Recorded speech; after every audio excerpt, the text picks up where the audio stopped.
कि जहां धर्मवीर संभाजी महाराज कोई कमी थी, बहुत पैसा था, राजपाट था, सब कुछ तो था, औरंगजेब ने कहा मेरे सामने झुक जा और इस्लाम स्वीकार कर। पर महाराज ने कहा ना तो मैं झुकूंगा ना मैं इस्लाम स्वीकार करूंगा। पहले दिन उनके हाथ के नखून काटता है औरंगजेब, खींच के निकालता है और कहता है बोल इस्लाम स्वीकार करेगा। संभाजी महाराज कहते नहीं करूंगा। दूसरे दिन पैरों के नखून का निकालता है खींच के और कहता है बोल इस्लाम स्वीकार करेगा।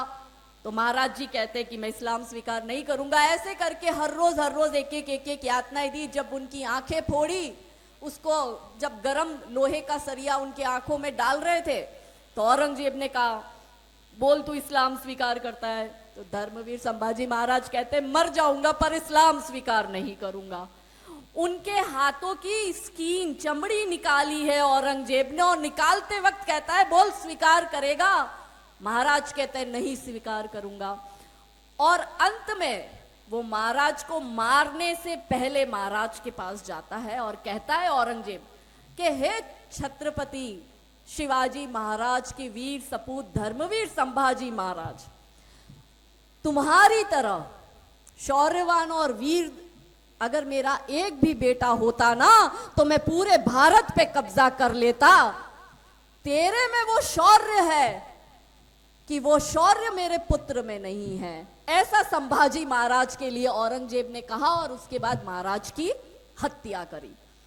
हम उस देश से है कि जहां रानी लक्ष्मीबाई अपनी मातृभूमि की शान के लिए ब्रिटिशरों के सामने लड़ी। मैं उस गुजरात से आती हूं जहां की रानी नायका देवी, उस नायका देवी ने विधवा रानी थी। हमारे समाज में आपको क्या लगता है, रानी कमलावती विधवा, रानी दुर्गावती विधवा, रानी कर्णावती विधवा, रानी चिन्नम्मा विधवा, रानी अब्बका विधवा, ये सारी विधवा रानियां थी और ये सारी विधवा रानियों ने युद्ध लड़े हैं। कोई कमजोर नहीं था। समाज में एक रूप ऐसा बना दिया कि यदि विधवा है तो वो लाचार है। समाज उसके सामने दया की भाव से देखता है। अगर विधवा हो गई है तो बस बहुत जल्दी उसका विवाह करवाओ। हम दूसरे विवाह के विरोध में नहीं है, पर हम ये मानते हैं कि इस देश को सम्मान दिलाया, इस देश की रक्षा करी, वो सारी रक्षा करने वाली रानियां विधवा रानी थी। तो क्यों समाज में ऐसा चित्र विधवा महिलाओं का बनाया गया? किसी और ने नहीं बनाया, हमने खुद ने बनाया है कि वीरता के व्रत से विभूषित है वदन, विपत्ति विनाश और विलाप नहीं गाऊंगी। हम लोग कब तक विलाप गाएंगे? नीर नैनों में नहीं, ज्वार अखियों में होगा, क्लेशकारी कष्ट की कथाएं नहीं गाऊंगी। प्रेम अनुराग सद्भावना की बातें होगी, प्रज्ञा से विहीन में प्रथाएं नहीं गाऊंगी। और जीजाबाई पन्नाधाई पद्मनी की वंशजा हूं, जीजाबाई पन्नाधाई पद्मनी की वंशजा हूं। लड़के मरूंगी पर व्रथाएं नहीं गाऊंगी। लड़के मरना उन्होंने सिखाया है, मातृभूमि की रक्षा करना हमें सिखाया है, पर समाज में परिस्थिति का निर्माण ये हो गया है कि आज हमारी बहन बेटियां सुरक्षित नहीं है। कोई भी अब्दुल, कोई भी आफताब हमारी श्रद्धा को उठा के ले जाता है और फिर उसके 32 टुकड़े करके हमारे पास भेजता है। क्यों समाज में डर नहीं रहा कि हम अगर हिंदू महिला के सामने नजर करेंगे तो हमारी आंखें फोड़ दी जाएगी? हम सरकार के भरोसे बैठे हैं, हम नेताओं के भरोसे बैठे हैं। क्यों महिलाओं की सुरक्षा महिलाएं खुद नहीं कर सकती? क्यों हमें अपनी सुरक्षा करने के लिए पुरुषों की जरूरत पड़ रही है?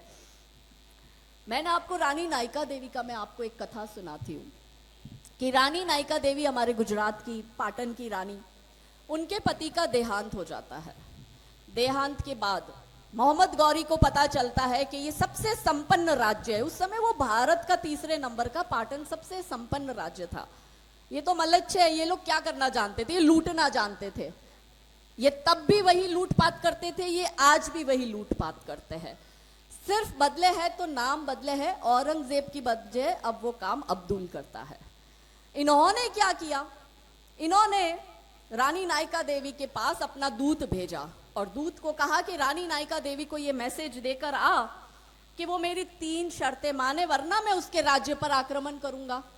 पहली शर्त कि आप मुझसे निकाह करो, मतलब मोहम्मद गौरी से निकाह करो। दूसरी शर्त इस्लाम स्वीकार करो। और तीसरी शर्त कि आप अपना राजपाट धन धान्य सब मोहम्मद गौरी को दो।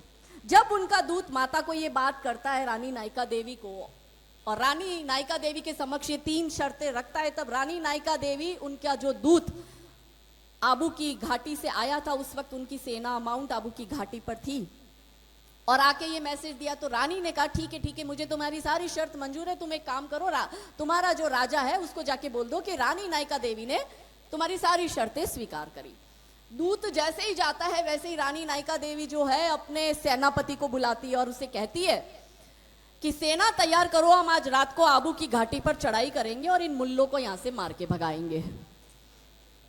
अब वो जो सेनापति है वो डर जाता है कि रानी तो विधवा रानी, छोटा सा उसका 3 साल का बच्चा, इतना बड़ा राजपाट वो संभालेगी कैसे? संभालना तो दूर की बात, मोहम्मद गौरी की इतनी बड़ी सेना है, हम युद्ध लड़ेंगे कैसे? जीतना तो बहुत दूर की बात है। उसने ऐसी कमजोर बात करी रानी नायिका देवी के सामने। रानी नायिका देवी बहुत क्रोधित हो गई, उसने सेनापति को उसी वक्त वहां से हटाया, खुद ने सेना की कमान ली, और जब रात में मोहम्मद गौरी की सेना सो रही थी, रानी ने अपने सैनिकों के साथ चढ़ाई करी और वही मोहम्मद गौरी की पूरी सेना को काटा। और जब मोहम्मद गौरी डरकर अपनी जान बचाकर भाग रहा था, वही मोहम्मद गौरी जो रानी से निकाह करना चाहता था, जो हवसखोर था, जिसके मन में हवस व्याप्त था, रानी नायिका देवी पीछे पीछे उसको मारने गई। उसका घोड़ा आगे, रानी का घोड़ा पीछे। रानी दूर से ही हाथ में कटार थी, उसको इतनी जोर से मारती है कि वो जब आगे जाके रुकता है तो उसको पता चलता है कि रानी ने उसको नपुंसक करके भेज दिया है।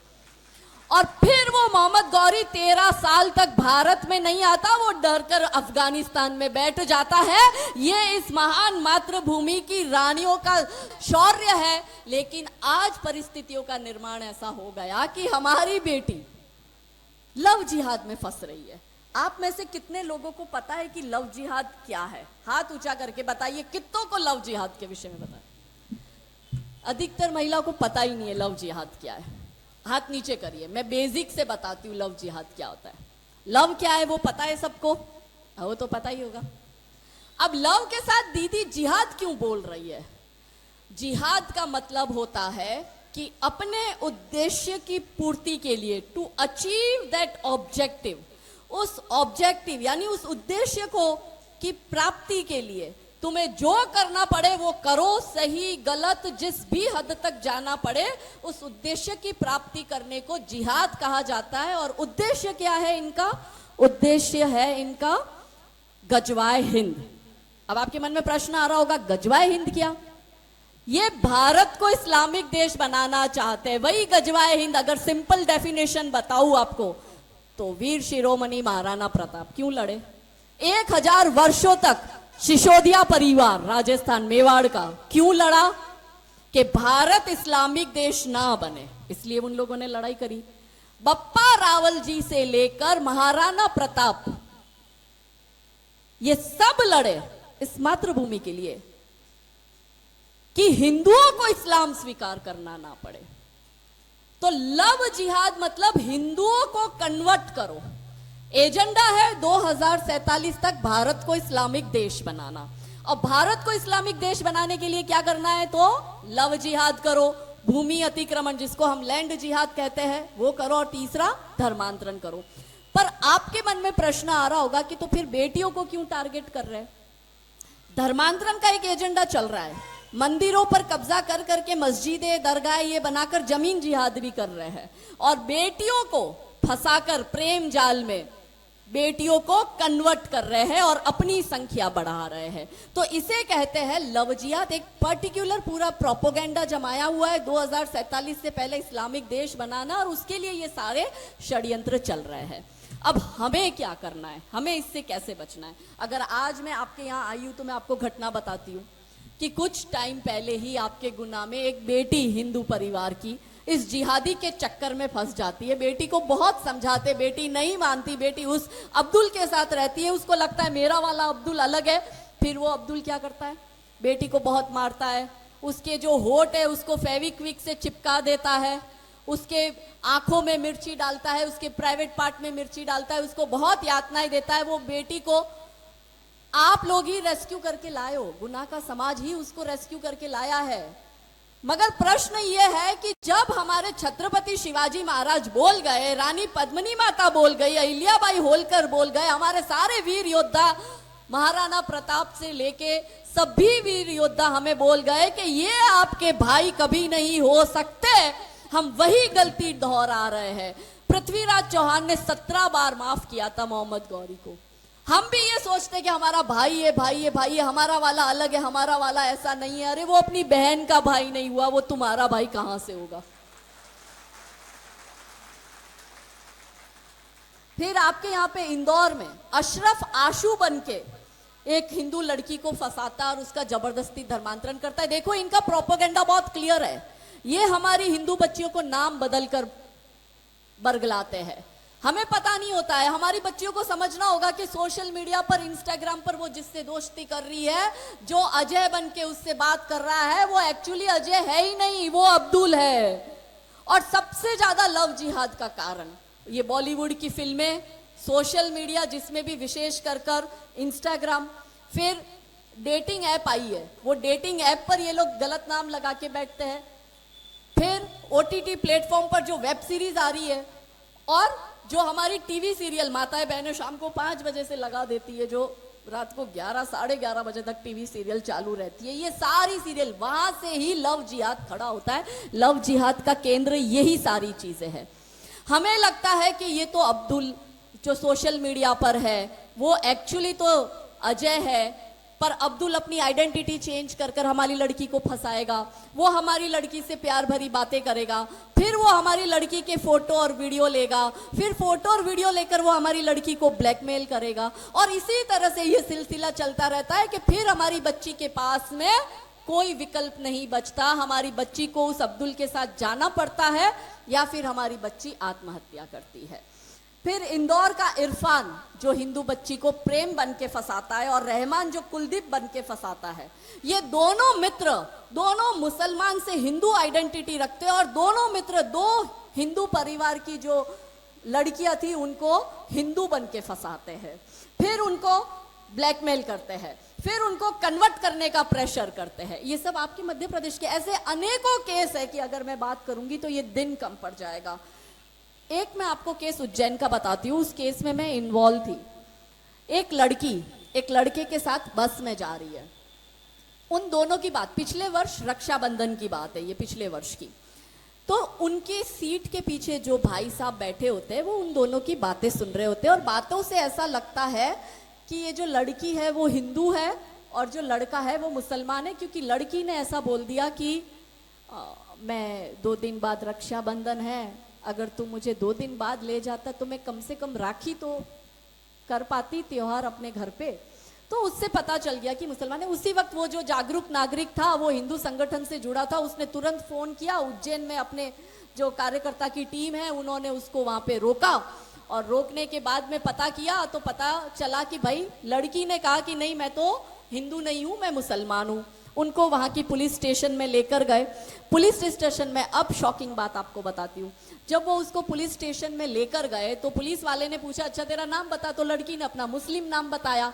पुलिस वाले ने कहा चलो, तो हमारे कार्यकर्ता ने कहा नहीं इनका आईडी कार्ड चेक करो। तो लड़की का मुस्लिम नाम से फेक आईडी कार्ड बना हुआ था, लड़की ने अपना फेक आधार कार्ड मुस्लिम नाम का दिखा दिया। तो फिर पुलिस वाले हमें बोले, हमारे कार्यकर्ता को, कि नहीं नहीं भाई तुम्हारी गलतफहमी हुई है, ये जो लड़की है वो भी मुसलमान है और लड़का भी मुसलमान है, ये लड़की हिंदू नहीं है। तो हमारे कार्यकर्ता ने कहा कि चलो लड़की को बोलो कि कलमा पढ़ के सुनाए। तो आप बिलीव नहीं करोगे, वो लड़की ने कलमा पढ़ के सुनाया। फिर उसको हमने कहा चलो ठीक है, कलमा तो आसान है, कोई भी बोल सकता है, आप एक काम करो इसको बोलो कि 4-5 आयतें ये कुरान की सुना दे। तो वो लड़की ने 4-5 आयतें कुरान की सुना दी। तो फिर तो पुलिस वाले एकदम श्योर हो गए कि नहीं ये लड़की तो मुसलमान ही है, आपकी गलतफहमी है। फिर हमारे कार्यकर्ता ने उस महिला पुलिस को कहा कि साइड में ले जाके 4 थप्पड़ मारो इसको, पता चल जाएगा ये कौन सी जात की है। वो जो मैडम थी वो बहुत सपोर्टिव थी, तो वो मैडम उसको अंदर ले गई और 4 थप्पड़ मारे तो पता चला वो लड़की हिंदू है। फिर लड़की के माता पिता का नंबर मांगा, फिर उसके पिताजी को बुलाया, और आप विश्वास नहीं करोगे कि पास के ही गांव के शिव मंदिर के पुजारी थे उसके पिताजी। अब आप सोचो, जो लड़की पुजारी की बेटी है, जो हर रोज अपने पिता के साथ शिव मंदिर में पूजा करती है, वो लड़की कैसे कलमा पढ़ना सीख गई, वो लड़की को इतनी आयतें कैसे आ गई, और वो लड़की का फेक आईडी कार्ड भी बन गया, और आप किसी भी तरह से ना पहचान पाओ कि वो लड़की हिंदू लड़की है। हाँ, एक मुस्लिम लड़की को जो सब आना चाहिए वो सब उसको आ रहा था। तो इस तरह से प्रोपोगेंडा समाज में चल रहा है। ये लोग गेम, जो ऑनलाइन गेम्स आती है, वो ऑनलाइन गेम्स में भी कन्वर्ट कर रहे हैं। आपकी बेटी कहां जा रही है, ध्यान रखो। आपकी बेटी की मित्र कौन है? अब्दुल से बचना है तो अफसाना से भी पहले बचना पड़ेगा, क्योंकि अफसाना का भी एजेंडा क्लियर है। आपकी बेटी किसके साथ उठ रही बैठ रही है, आपको वो भी देखना पड़ेगा। आपकी बेटी की संगत किसके साथ है, आपको वो भी देखना पड़ेगा। मैं आपको कुछ उदाहरण बताती हूँ कि 13-14 साल की लड़कियां सबसे ज्यादा इंस्टाग्राम पर टारगेट की जा रही है। मैंने अभी तक जितनी भी लड़कियां इंस्टाग्राम के माध्यम से रेस्क्यू करी है, उसमें 95% लड़कियों की एज 13 और 14 वर्ष की थी। अब आपके दिमाग में एक सेकंड के लिए आएगा 13 और 14 वर्ष? जी हाँ, 13 और 14 वर्ष की लड़कियों को ये जिहादी फंसाते हैं और हमारी लड़की को उठा के ले जाते हैं।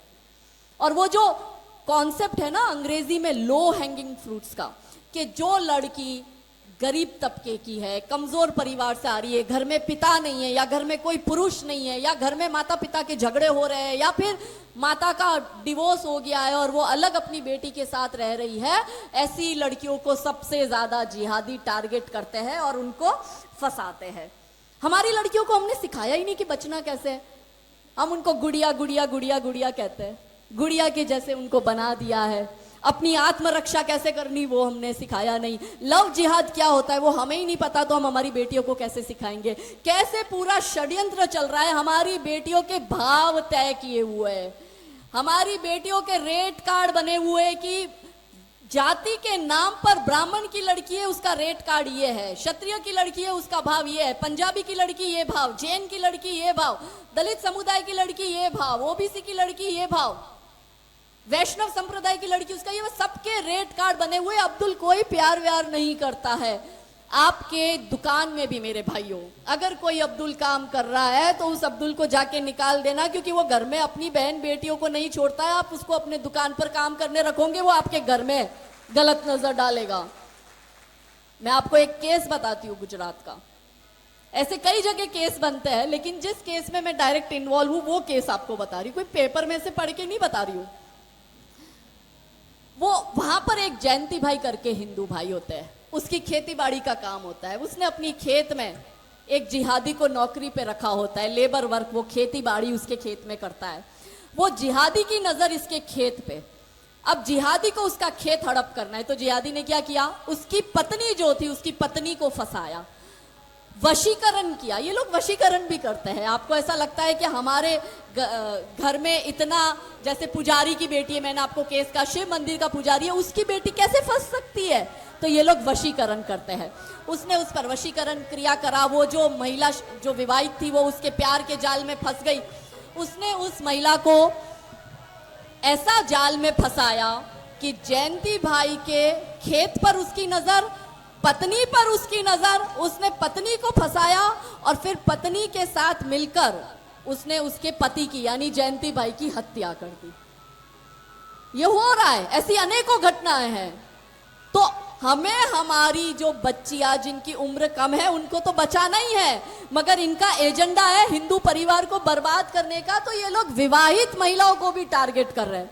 देखो, कुंवारी लड़की को उठा के ले जाते हैं तो एक लड़की बर्बाद होती है, मगर जब ये विवाहित महिला को उठा के ले जाते हैं पूरा परिवार बर्बाद होता है।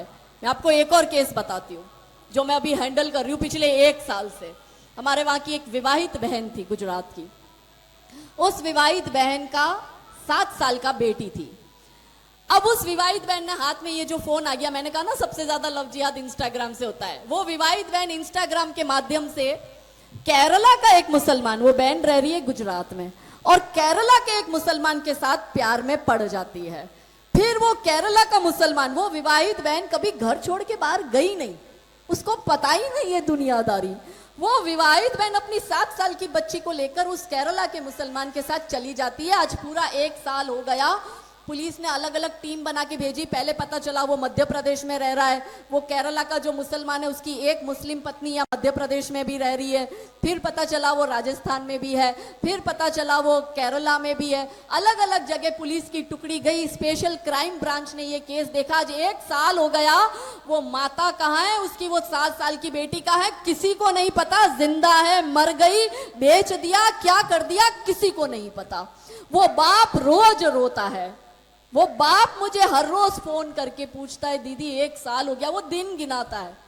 मैंने चाइल्ड कमीशन में कंप्लेन करी। इसमें चाइल्ड कमीशन इन्वॉल्व हुआ और बाल विकास मंत्रालय और उसका आयोग इन्वॉल्व हुआ। उसको इन्वॉल्व हुए भी 8 महीने हो गए, फिर भी वो बच्ची का और उस माता का पता नहीं चल रहा है। केरला स्टोरी आप लोगों ने देखी। आतंकवादियों को बेचते हैं ये। सबसे ज्यादा केरला से मुस्लिम लड़के आतंकवादी बनते हैं और वो केरला का लड़का हमारी बेटी को उठा के ले गया। अब पिता कह रहा है मुझे मेरी 7 साल की बच्ची, आज वो बच्ची 8 साल की होगी, मुझे मेरी बच्ची तो लौटा दो। ये लोग ह्यूमन ट्रैफिकिंग करते हैं। ये ऑर्गन बेचते हैं। हमारे शरीर के, मानव शरीर के अंगों की तस्करी करते हैं और उसमें ये हिंदू बेटियों को ले जाते हैं। दुबई की होटलों में जाके देखो, हिंदू लड़कियां वहां पे देह व्यापार करने को मजबूर कर दी गई है। अब्दुल उसको फंसाकर लेकर जाता है कि और दुबई के सपने दिखाता है। अभी हमारे बड़ौदा का एक केस आया है 20-25 दिन पहले। वो उस मुस्लिम लड़की, हिंदू लड़की को फंसाता है। वो मुस्लिम लड़का उसको दुबई के सपने दिखाता है। उसके पूरे पेपर वर्क हो जाते, पासपोर्ट वीजा सब बन जाता है और वो लड़की का भाग्य कहो या पता नहीं उसके माता पिता के कोई कर्म अच्छे होंगे कि उस लड़के के विषय में ये पता चलता है कि वो मुस्लिम लड़के ने दुबई में 21 लाख में उस लड़की का सौदा कर दिया है। और वहां की जो सूरत पुलिस है उसको ये न्यूज मिलती है, उसको ये डिटेल आती है, वो सूरत पुलिस तुरंत ही छापा मारती है, लड़की को छुड़ाती है और उस लड़के को अरेस्ट करती है। ये हमारी लड़कियों के सौदे कर रहे हैं। देह व्यापार में कोई प्यार व्यार आपसे नहीं करते। आप आज जब यहाँ आई है तो आपको ये बात सिर्फ अपने तक नहीं रखनी है। आपको ये बात अपने परिवार में डिस्कस करनी है, अपने पड़ोस में डिस्कस करनी है, अपने ग्रुप में डिस्कस करनी है, समाज में डिस्कस करनी है। जब मैं समाज की बात करती हूं तो केवल अपना समाज नहीं, मैं हिंदू समाज की बात कर रही हूं कि आपके पास में दर्जी रहता है तो उससे भी डिस्कस करो। आपके पास में ब्राह्मण रहता है आप उससे भी डिस्कस करो। आपके पास में वैश्य शूद्र रहता है आप उससे भी डिस्कस करो।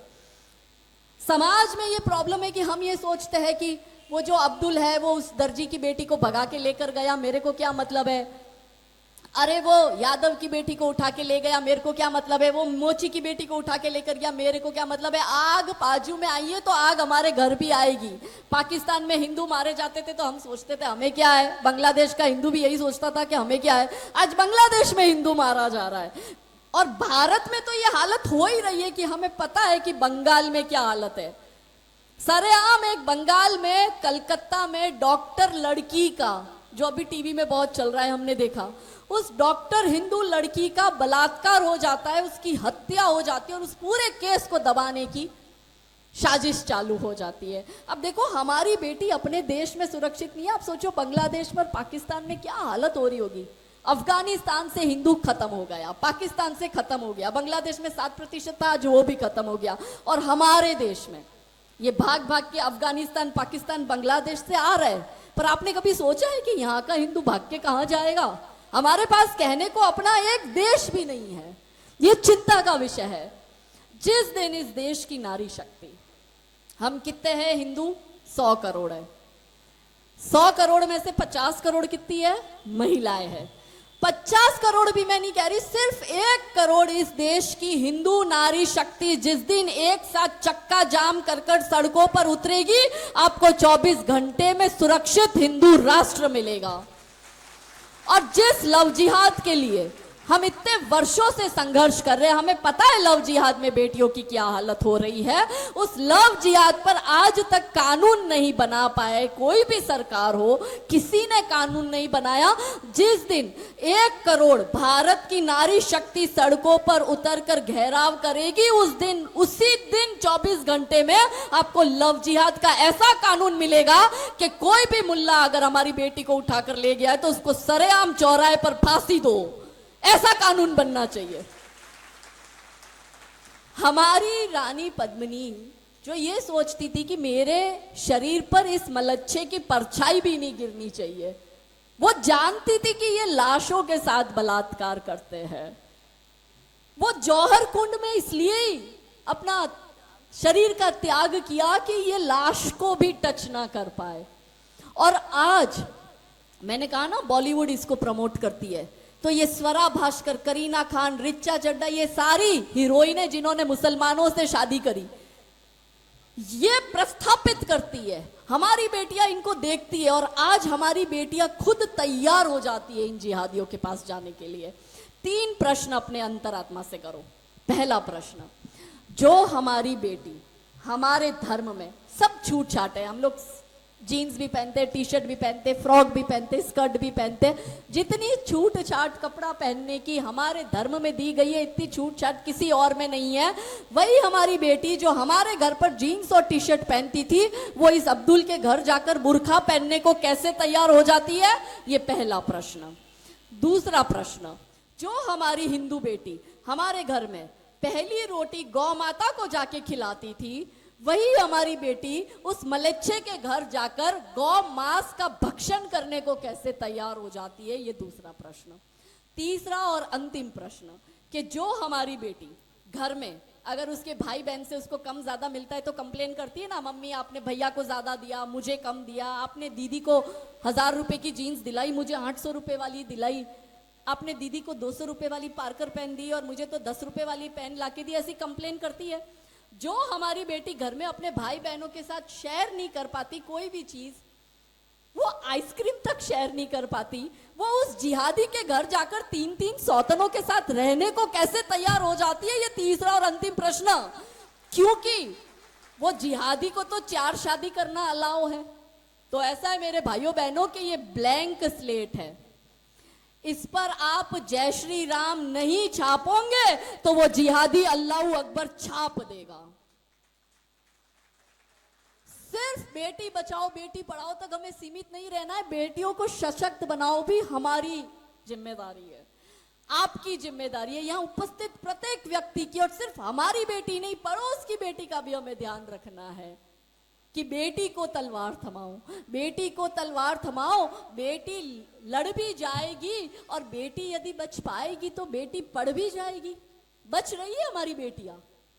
आपने उसको डॉक्टर बना दिया, चलो मौमिता को हमने डॉक्टर बना दिया, क्या हुआ? रेप और मर्डर हो गया उसका। वही उस बच्ची को, वही कलकत्ता की उस हिंदू डॉक्टर बच्ची को यदि आत्मरक्षा करनी आती तो क्या वो ऐसे मरती? नहीं मरती। जिस श्रद्धा के आफताब ने 35 टुकड़े करे, उस श्रद्धा को अगर खुद का सेल्फ डिफेंस करना आता तो आज 35 टुकड़े किसी आफताब के हुए होते, किसी श्रद्धा के नहीं हुए होते। जो आपके मध्य प्रदेश की national volleyball player, basketball player, उस लड़की ने सुसाइड करा क्योंकि यहाँ का वो मोहम्मद जो है उसके पीछे पड़ा था और उसको इतना ब्लैकमेल कर रहा था कि नेशनल लेवल की बास्केटबॉल प्लेयर को सुसाइड करने पर मजबूर होना पड़ा। ये परिस्थितियों का निर्माण हुआ। हमने उसको गुड़िया और कोमल बना के रखा हुआ है। हम हमारी बच्चियों को ना तो आत्मरक्षा सिखाते हैं, ना हम उन्हें हमारी शौर्य रानी का शौर्य गाथा सुनाते हैं। गुड़िया जैसा हमने उनको बना दिया है कि गुड़िया जैसे शौक तुम्हारे गुड़िया सी बन जाती हो, गुड़िया जैसे शौक तुम्हारे गुड़िया सी बन जाती हो, वीर प्रसूता होकर भी पल पल क्यों नीर बहाती हो, अरे शक्ति स्वरूपा हो तुम तो जगदम्बा की अवतारी हो, क्या दुर्योधन क्या दुशासन तुम स्वयं काल पर भारी हो। मगर वर्जना क्यों करती हो, मगर वर्जना क्यों करती हो तारों से तलवारों से? अरे एक बार तो लगन लगा लो, मृत्यु नाचती धारों से, मगर एक बार तो मृत्यु लगाती धारों से। और रक्त बीज को रणचंडी का रक्तिम रूप दिखाएंगे, और रक्त बीज को रक्त चंडी का रंतिम रूप दिखाएंगे, तब तुम खुद अपना चीर बचा लो, श्री कृष्ण कहां तक आएंगे? कहां तक आएंगे कृष्ण भगवान? वो कह रहे हैं कि तुम अपना चीर खुद बचाओ। हर जगह दुर्योधन और दुशासन बैठे हुए हैं। आपको पता है बंगाल में कुछ टाइम पहले क्या हुआ? संदेश खली की एक घटना है। अब ये जो बंगाल में हो रहा है वो भारत में अलग अलग जगह हो ही रहा है। वो गुजरात में भी हो रहा है, वो मध्य प्रदेश में भी हो रहा है, वो महाराष्ट्र में भी हो रहा है, वो उत्तर में भी हो रहा है, वो दक्षिण में भी हो रहा है। क्या हुआ संदेश खली में? कि संदेश खली में शाहजहां शेख और उसका आतंक इतना था कि कोई भी हिंदू बच्ची का जब विवाह होता है तो विवाह के बाद वो हिंदू बच्ची अपने ससुराल नहीं जा सकती, उसकी डोली सीधी मुसलमान के घर जाएगी। ये वहां पे नियम था। मैंने बहुत से उनके वहां पर जो बंगाल में जो पीड़ित थे संदेश खली के, वो अपना जो इंटरव्यू दे रहे थे मीडिया वालों को, मैंने उसमें से सुना, अपने मन से नहीं बोल रही हूँ। उन्होंने कहा कि हमारी कोई भी बहन बेटी का विवाह होता है तो विवाह के बाद उसकी डोली कंपलसरी मुसलमान के घर जाती है संदेश खली में, और उसका मन होगा तो वो 1 रात भी रखेगा, या वो 10 रात भी रखेगा, या वो 8 महीने भी रखेगा, या वो 1 साल भी रखेगा। जब तक उसका मन नहीं भरता तब तक वो लड़की उसके पास रहती है, और जब वो चाहेगा तभी वो लड़की अपने ससुराल आती है। ये वहां पे नियम बना दिया गया है। और शाहजहां शेख और उसके गुंडे हर रोज 200-300 हिंदू महिलाओं का बलात्कार करते थे। हर रात एक हिंदू महिला, एक मुसलमान अपने, वहां पर एक दफ्तर बना हुआ है, वहां पे एक ऐसा सोसाइटी बना हुआ है कि वहां पे हर रात हिंदू महिला को कंपलसरी हिंदू परिवार को भेजना पड़ता था, और जिहादी उसका बलात्कार करते थे। ये वही मुगल काल चल रहा है। आपको लगता है कि वो औरंगजेब और बाबर का शासन खत्म हो गया? नहीं हुआ। वो आज भी हमारे बीच में है, और आज भी बंगाल में संदेश खली की बहनें जो है वो संघर्ष कर रही है। पर प्रश्न ये है कि इतने सालों तक वहां की बहनों ने ये क्यों सहा? जब पहली बार किसी शाहजहां शेख की नजर उस पर खराब हुई, उसी वक्त वहां की बहनें एकत्रित होकर उसकी आंखें क्यों नहीं फोड़ दी? क्यों वहां की बहनों ने इतने साल तक संघर्ष किया? वहां की बहनें एंड में कुछ महीनों पहले अत्याचार इतना बढ़ गया कि वहां की बहनें अंत में इतनी परेशान हो गई कि उन्होंने मिलकर वहां संघर्ष किया, आंदोलन किया, इन राक्षसों के सामने विरोध किया, और अंत में आज वो सारे राक्षस जेल के अंदर है। वो वहां की बहनों ने किया, वो आंदोलन वहां की बहनों ने किया। मगर प्रश्न ये है कि इतना टाइम क्यों लगाया? पहली बार में ही क्यों नहीं किया? कि दुर्योधन है, दुशासन है पग पग पर अवरोध खड़े, कुछ कुटिल काल के अनुयायी है, शकुनी से शैतान बड़े, कलियोसी कोमल मूरत को कर देंगे पल में तार तार, मन के सारे श्रृंगारों को कर देंगे क्षण में शार शार। रणचंडी का तू रूप धार, हर दुश्मन पर तू कर प्रहार, खन खन चूड़ी के मध्य उठे तलवारों के अद्भुत प्रहार, और पानी तक ना मांग सके जो तुझ पर आंख उठाएंगे, तब तुम खुद अपना चीर बचा लो, श्री कृष्ण कहां तक आएंगे? हमारी रक्षा हमें करनी है। कोई अब्दुल आफ्ताब हमारी लड़की को मारे, असल नारी सशक्तिकरण क्या है? ये बड़ी बड़ी बातें करना नारी सशक्तिकरण नहीं होता। मैं देखती हूँ कुछ जो महिला है वो बहुत बड़ा महिलाओं की मंडली ग्रुप चलाती है, बहुत नेताओं के साथ जुड़ी रहती है, बहुत सी पॉलिटिकल पार्टी के साथ जुड़ी रहती है, और उनके लिए नारी शक्ति की डेफिनेशन क्या होती है कि कोई नेता आया है उसके लिए महिलाओं की भीड़ जुटाओ, ये नारी सशक्तिकरण है।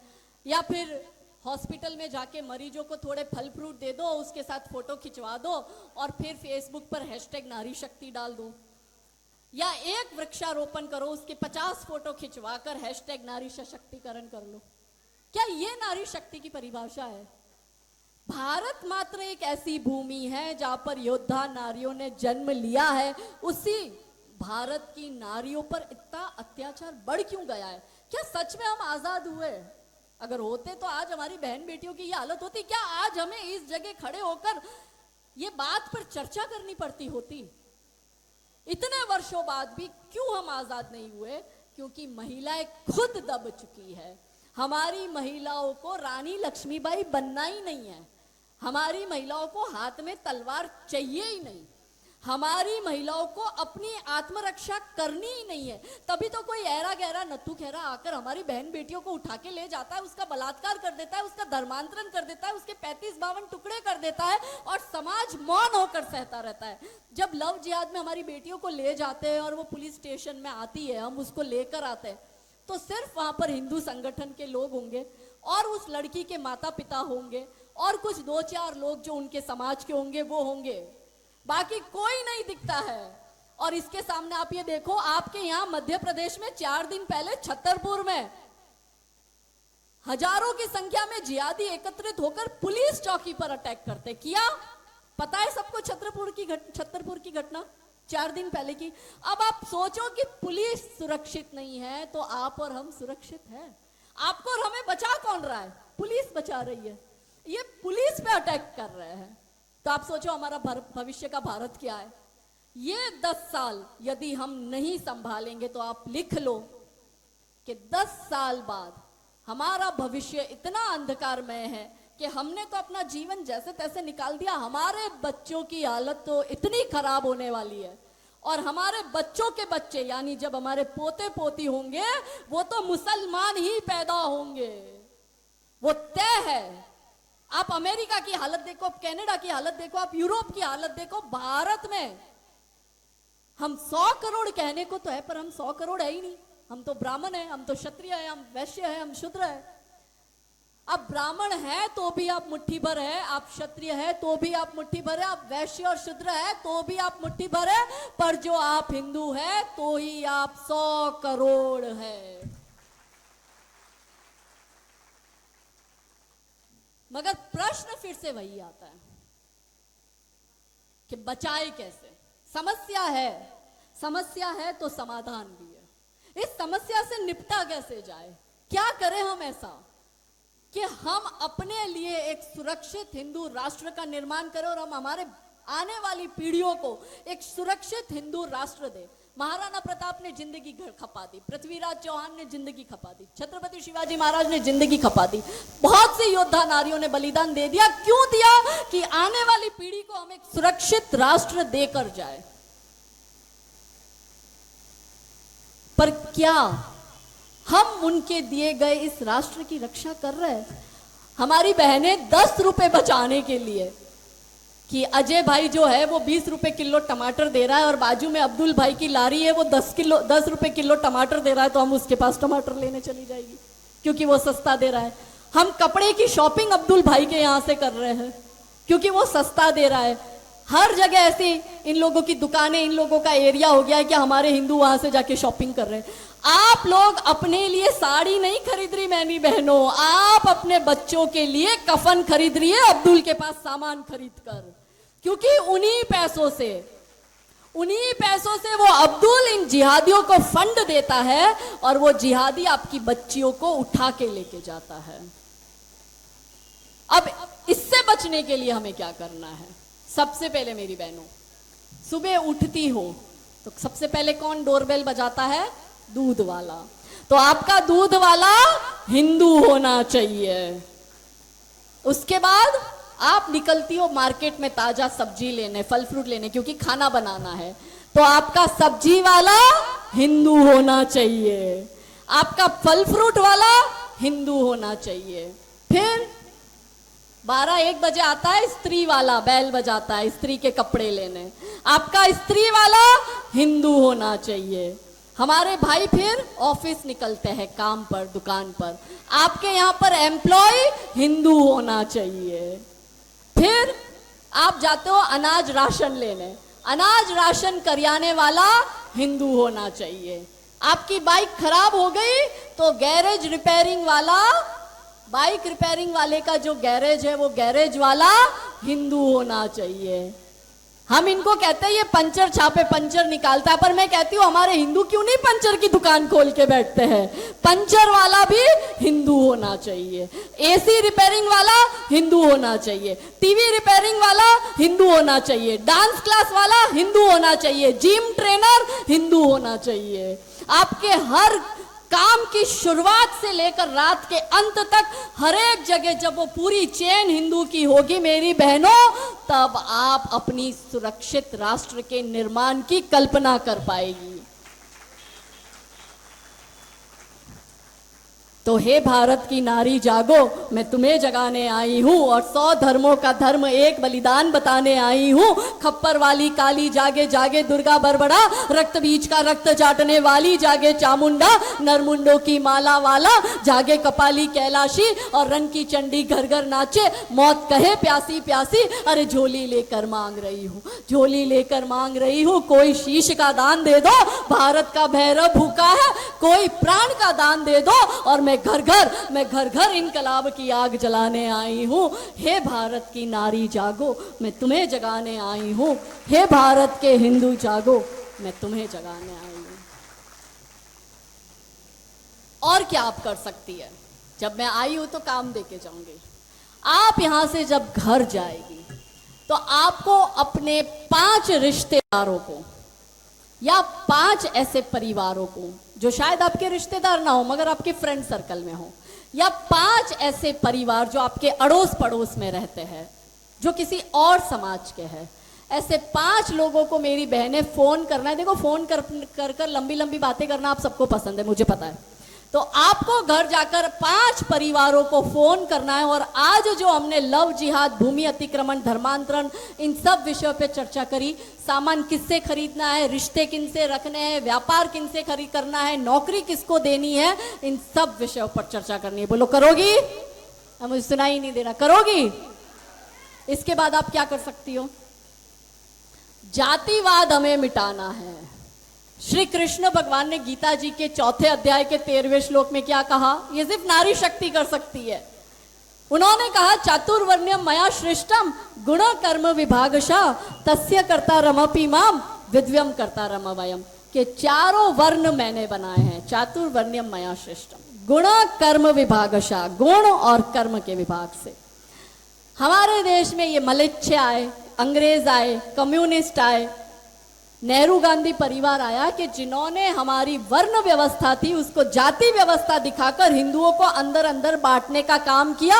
और आज भी ये नेता वही कर रहे हैं। जब ये जाति गणना की बात सदन में खड़ा होकर राहुल गांधी करता है तो इसका मतलब है वो हिंदुओं को बांटने की बात कर रहा है।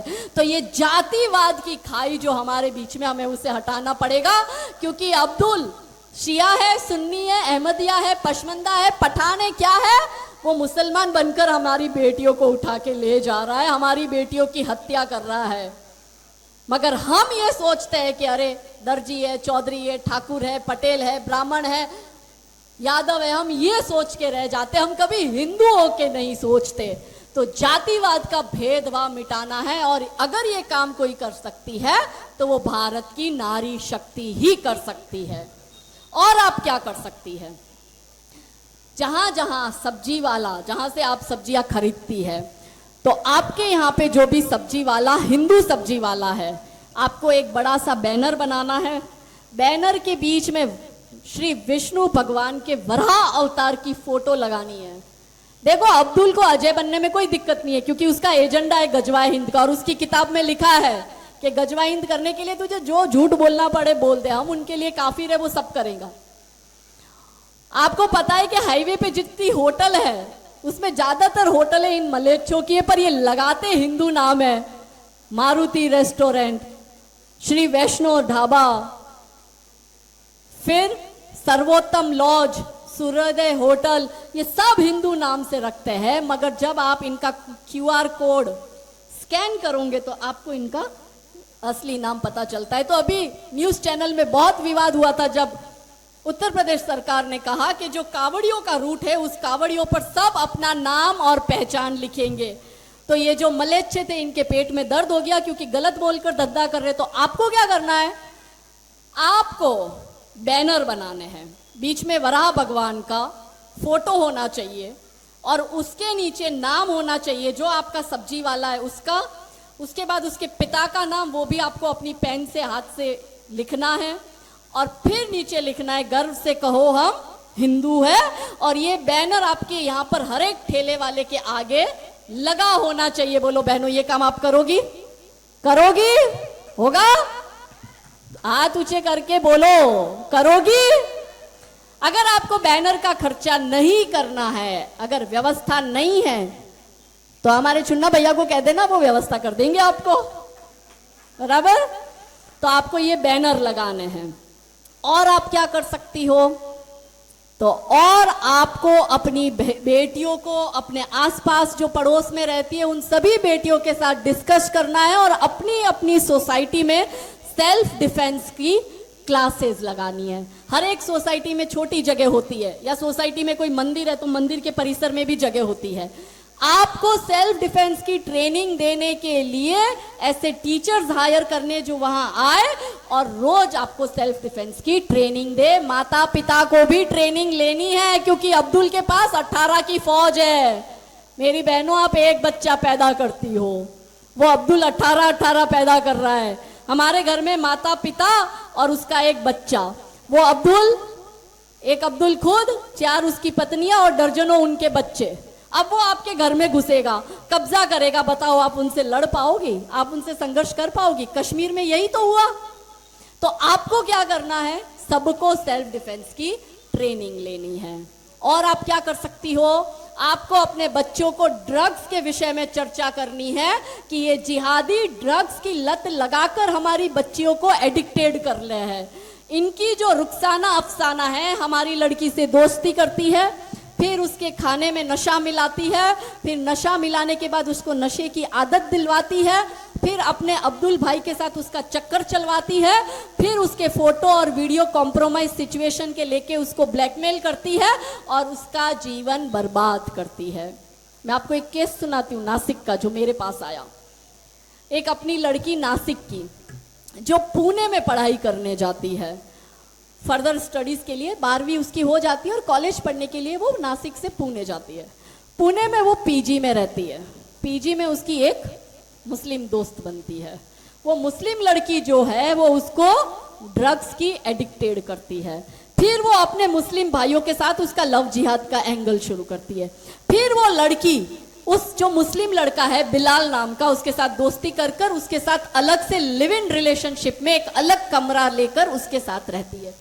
वो लड़की ड्रग्स की इतनी एडिक्टेड हो गई थी कि जब उस लड़की को रेस्क्यू किया तो उसके समाज वाले लोगों ने मुझे गुजरात में कांटेक्ट किया और मुझे कहा कि दीदी ऐसी ऐसी परिस्थिति है, क्या करेंगे? वहाँ का संगठन से हमने उनका कांटेक्ट करवाया। फिर सबसे पहले लड़की को नशा मुक्ति केंद्र में एडमिट किया नासिक में।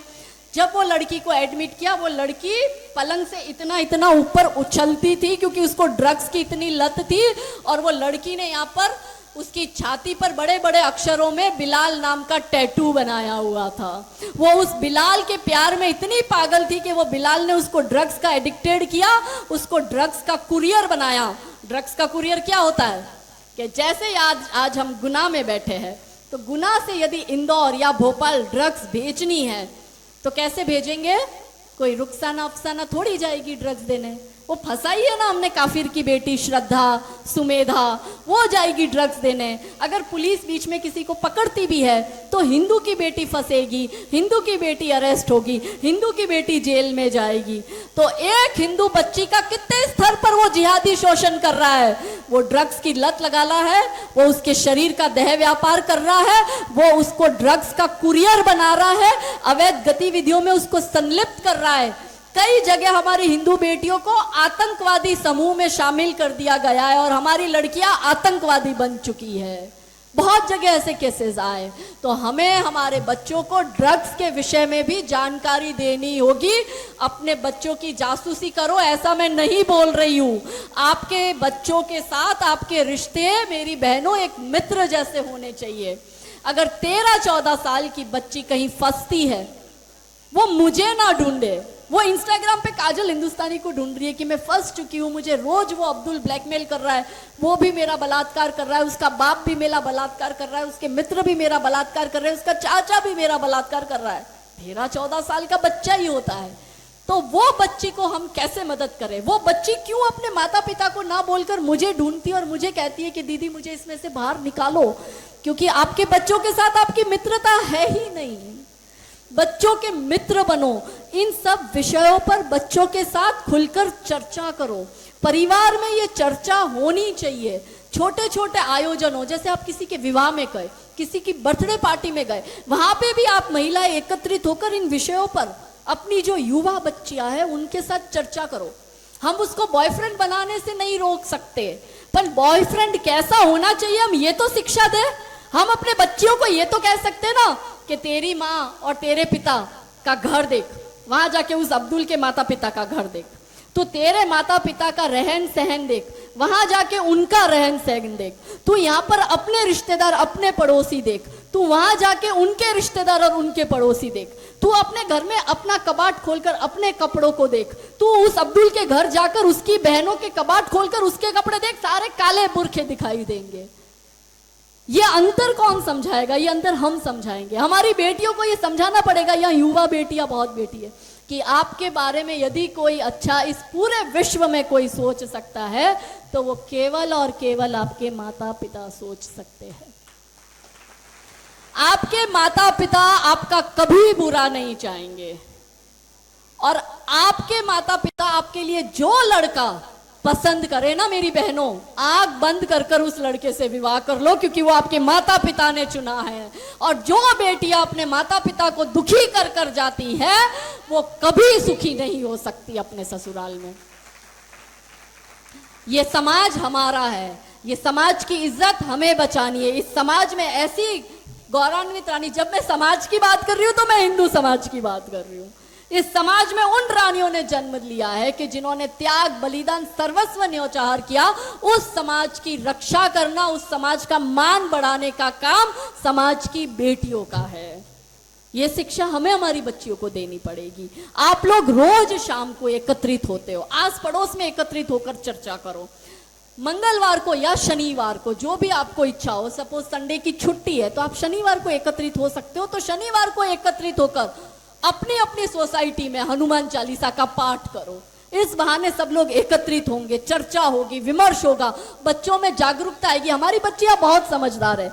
कई बार हम बच्चियों को रेस्क्यू करके लाते हैं, जो लड़कियां 40-50 दिन तक नहीं मिली है और वो जिहादी के साथ है और 40-50 दिन बाद वो हमारे पास आती है, तो हम उस बच्ची की काउंसलिंग करते हैं ना, बच्ची तुरंत मान जाती है। बच्ची कहती है मेरी गलती हो गई, मुझे ये किसी ने समझाया ही नहीं था, मुझे तो अंतर ही नहीं पता कि हिंदू और मुसलमान के बीच का अंतर क्या है।